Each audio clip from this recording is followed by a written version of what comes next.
I said, this is God's chaos candidate. He's going to be likened unto Cyrus. Trump derangement syndrome. I predicted the very terminology in 2015 before he was elected. And I'm in Jerusalem, of all places, because I'm 20% Ashkenazi Jew. I got 20% Ashkenazi Jew. I 20% Ashkenazi Jew. And I'm going down there to go preach for the United Nations. I got a little United Nations thing I'm doing there, talking to CEOs and, diplomats and stuff like that.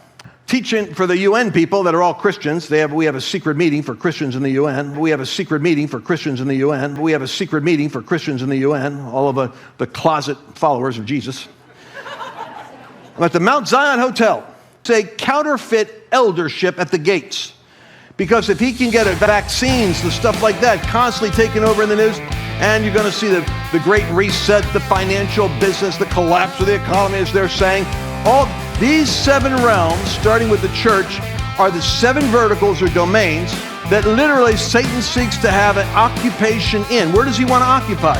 He wants to occupy, the spirit realm wants to have authority at the top of these institutions. To do that, the enemy will promote people in order to be more influential in Hollywood, more influential in Wall Street, more influential in the White House.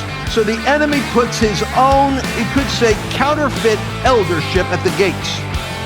So that's the battle. The battle is really at the gates, and I call this thing the gates of influence. The gates of influence is, in my opinion, where the gates of hell target.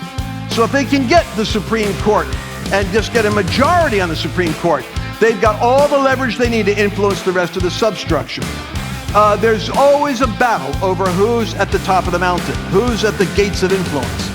And what's unfortunate is, from my perspective, that we, in the Old Testament, we had, Moses would be over here on the hill with Aaron, hands up in the air, praying.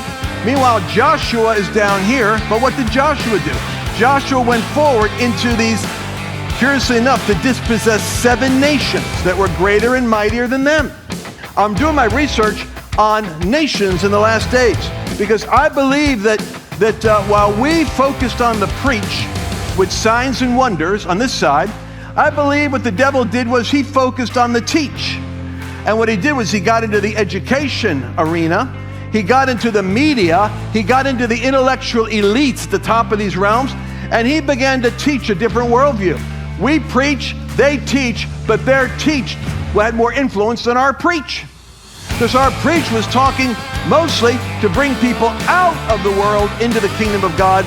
We weren't focusing on bringing people from the church into occupying territory around the church. So it's a different worldview. It looks to me like the end game is going to be Jesus in Matthew 25 is going to gather the nations before him, and they will be sheep nations and goat nations.